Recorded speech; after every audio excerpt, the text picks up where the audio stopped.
గత ప్రభుత్వంలో ఇదే బలమైన రాజ్యాంగం, ఇదే బలమైన వ్యవస్థ, ఐఏఎస్ వ్యవస్థను కానీ ఐపీఎస్ వ్యవస్థను కానీ పాలనా వ్యవస్థను ఎలా ఛిద్రం చేశారో చూసాం.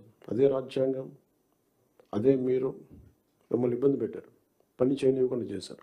కానీ ఒక అనుభవజ్ఞులు, చంద్రబాబు గారు లాంటి అనుభవజ్ఞులు, పని చేయడానికి నేర్చుకోవడానికి సిద్ధంగా ఉన్న నాలాంటి వ్యక్తి, చాలా పరిపాలన దక్షత అనుభవం ఉన్న నా మంత్రివర్గ సహచరులు, మేమందరం కూడా ఈ రాజ్యాంగాన్ని కాపాడటానికి, వ్యవస్థలను బలోపేతం చేయడానికి ఉన్నాం. సో ఆయన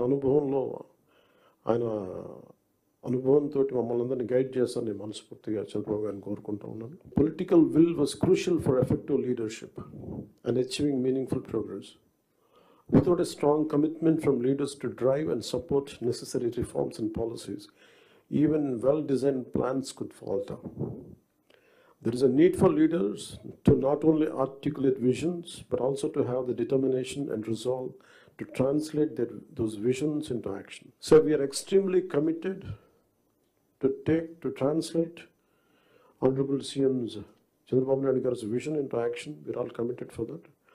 And I plead you and expect you to extend your best efforts for this administration. And this state's development is very essential for the integrity of this nation. ఎందుకంటే ఇక్కడ కనుక ఏమాత్రం కొంచెం సామాజిక రాజకీయ గొడవలు ఉంటే మనకు దేశ సమగ్రత కూడా ఇబ్బంది కలిగే పరిస్థితులు ఉంటాయి. ఎందుకంటే చాలా బాధల్లో ఉన్నాం. 20 years we really suffered post bifurcation.